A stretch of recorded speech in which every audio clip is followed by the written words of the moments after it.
Welcome to the Not So Random Ass Wrestling Podcast. I'm your host, Dut the Vampire Hardcastle, and my co-host, Steelman Christopher Steele.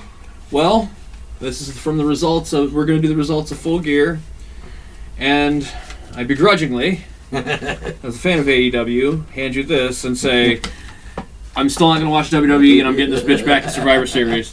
Like, straight up. You can get back at War Games, and then I can take it back at Survivor Series. True. I don't watch NXT either, so I'm going to keep it the whole weekend. I'm going to get it the whole weekend.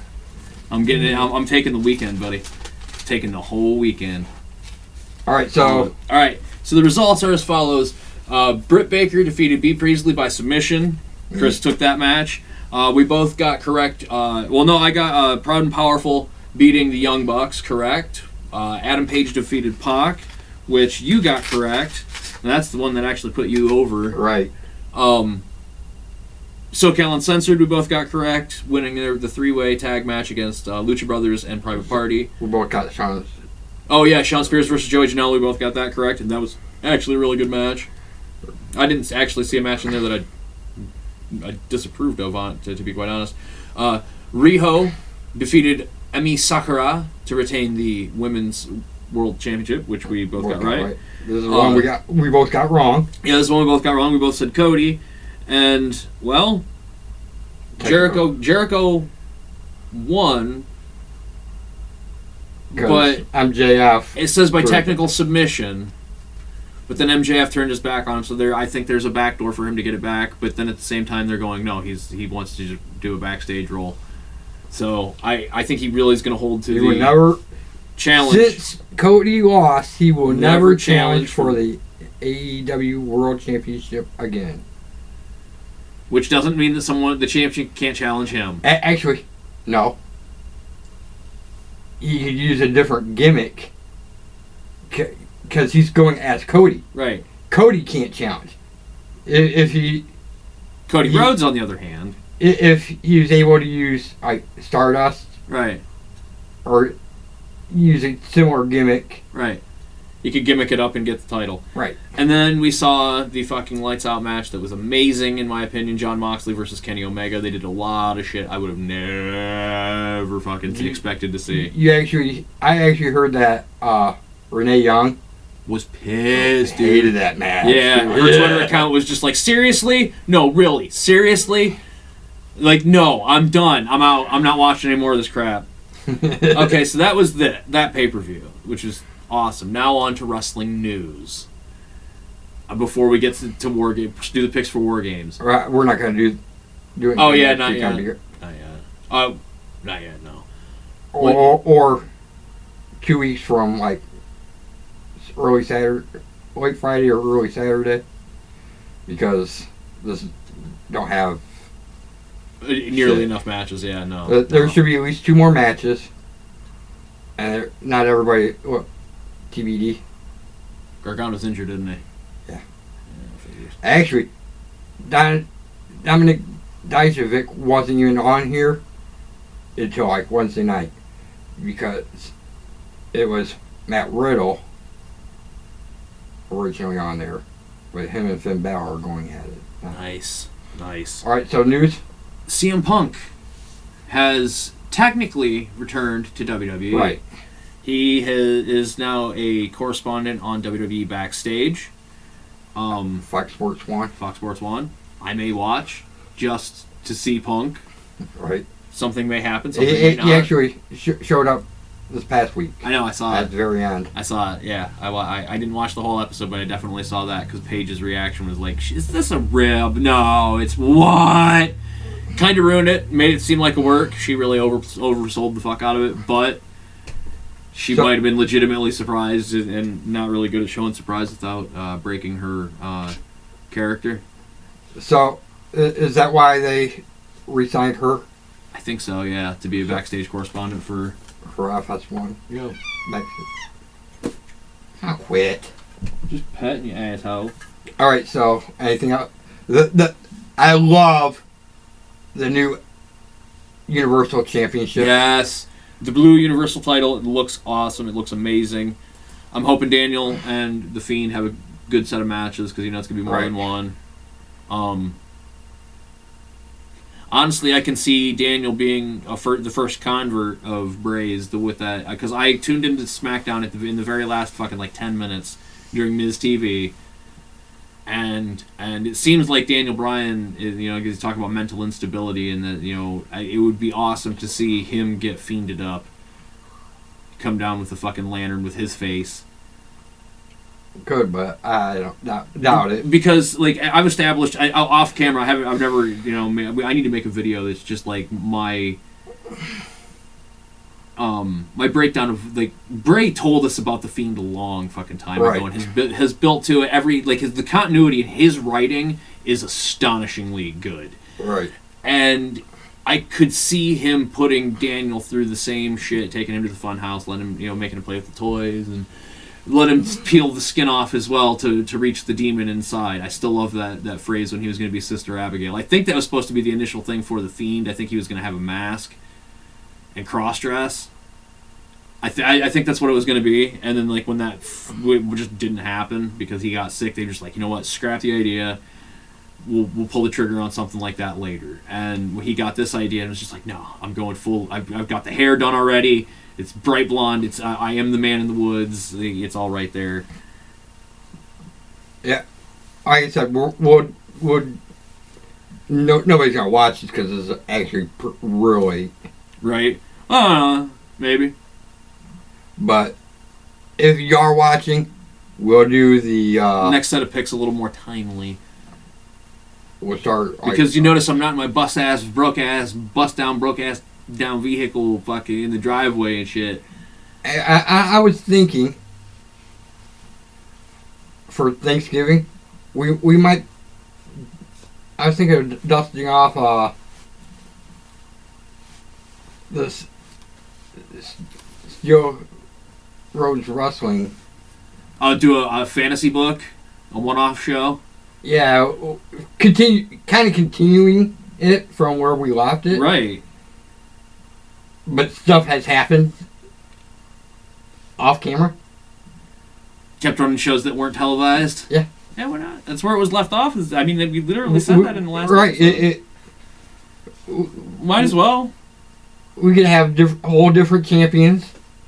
Oh, yeah. The field has changed now, dude. Braze the Fiend. Like there have been ideas that are introduced into it now. Like I can see us having Finn with the OC. Right. Even though they didn't go that direction, we're fantasy booking that they went that direction in our fucking universe. Actually, he isn't, but he could be. Right. Yeah. Right. Like now in the actual storyline. Yeah. In WWE storyline, he's not officially a member. Right. But and he went out of his way to say that he's done with Bullet Club. Club. Like right, he made Bullet. damn sure that like but he did do Bullet. the right, which is OC now. And it's just too sweet. It's like right. the cease and desists had to stop because you can't. This means more than one thing to more than one person. You can't legally trademark a hand gesture. Well, why not? Because Ric Flair ended up trademarking the man. He tried to. He Actually, failed. no, he failed.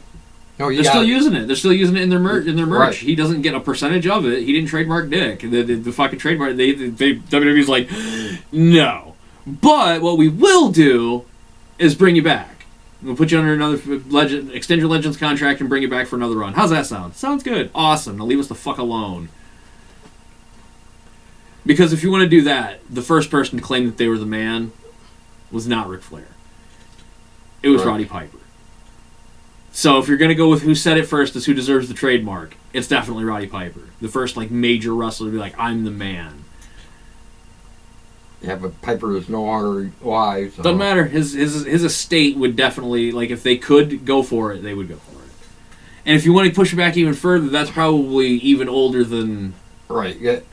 To be the man, you have to beat the man is a phrase older than Ric Flair. He didn't come up with that. Right. He just capitalized. Yeah, he just opted it. This works for me. Woo! That's Ric Flair in a nutshell. This works for me. Woo. Which is fun for him. You know what? I'm sure he's not the one that did that first either. Right. What, Woo? Yeah. Oh, I guarantee the fucking Woo. Woo was probably around fucking in the 50s. Woo was probably around in, like, prehistoric. It was probably one of the first noises people made. You're right. Woo! I'm the man! Woo! Alright, I got one wrestling question for you, and then we can do something. Some kind of pick, maybe do some picks or something. Right on, right on. Jackson Ryder. I think he's on NXT. He's one of I'm sure he's one of the NXTs. Probably. Is he supposed to be related to Zach? I don't think so. Because Zack Ryder and Jackson Ryder are spelled. The Ryder is spelled the same way. I put in Jackson Ryder and it's like, you mean Jackson Riker? I'm like, no, I mean Jackson Ryder. R-Y-D-E-R? Yeah. Well, Zack Ryder is... Yeah, no. They don't look like it, but... No, like, I put in Jackson Ryder, right? And it says Jackson Riker. No. And brings up Gunner. No, you might have Jackson spelled wrong, though. Right. Let me look it up. Oh, yeah, it's the X. He's got the X, yeah. Jax. Why did it not go that way first as opposed to, no, Jackson Riker? I'm like, right. No, fucking Ryder, asshole. It still did it! Names.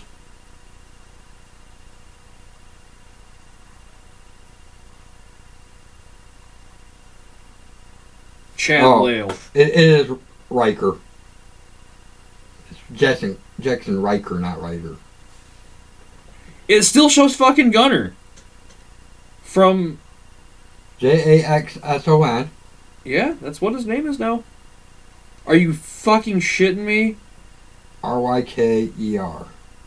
Gunner is now Jackson Riker. What? Gunner. What? Gunner. Yeah, he was in Impact for years, like 2010 to just recently, apparently. So that 2015, he left. Went back to the Independents. I thought it was Ryder as Riker. Yeah. Okay. I'm like, why does it keep showing Gunner? God damn it! And the thing is, he actually could pass off as a fucking relative of his. Ryder. Seriously, yeah, look at him. He looks like fucking a long-haired Zack Ryder, and that's not even Zack Ryder's name. Right. It's like Matt something. But Matt Sharp. I'm sure that's not even his name either. Yeah, his real name's Chad Lale. So, yeah. They can move him up and make him Ryder and make him a brother or a cousin or something. Right. Alright, so what do you want to do for picks? Straight out fantasy matches. Not with any one specific... Between one specific person and a bunch of other people, but just like fantasy matches that you would like to see. I'm mainly thinking between like current roster AEW and current roster WWE that we stand a chance of seeing, but not anytime soon. You know what I mean?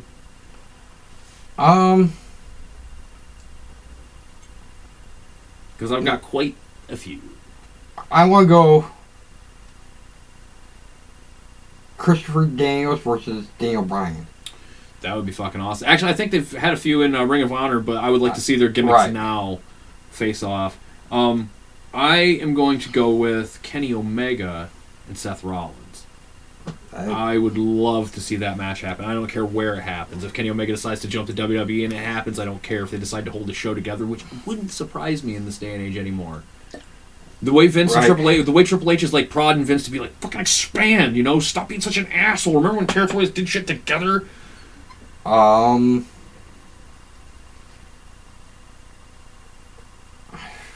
It's a tough one. I made sure to, like, I've been thinking about this, like, how I wanted to do picks on this one. All right. And your biggest problem is trying to figure out who's in AEW. I go her versus Britt Baker versus.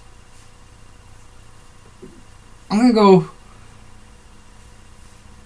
Sasha Banks on that one. Nice. Yeah. Oh, that would be an excellent match. It'd be an excellent match. I think they're both trained by Adam Cole too at a certain point. Which that I mean, Britt Baker is his wife. There is Same with Sean Spears is married to one of the Iconics. I'm just like, wait, what the fuck is going on with this? Like, there's enough cohabitation going on in... And John Moxley is married to Renee Young. There's enough cohabitation between the brands, between AEW and WWE, that it would not surprise me if Vince just, like, stuck out an olive branch. It's like, I really don't want war with you guys. Right.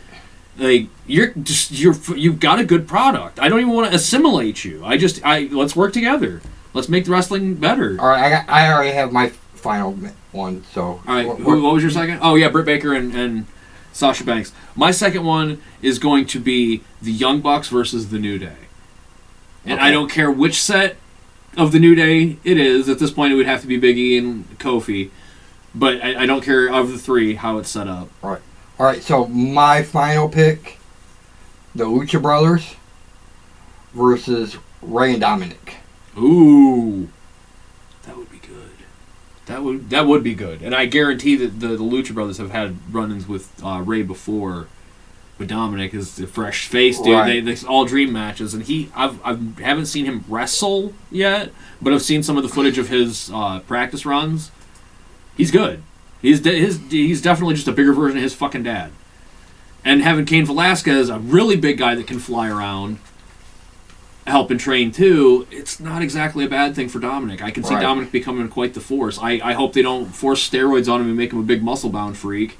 But I do hope that he hits the gym because he looks like a fucking fat baby-faced little shit at this point.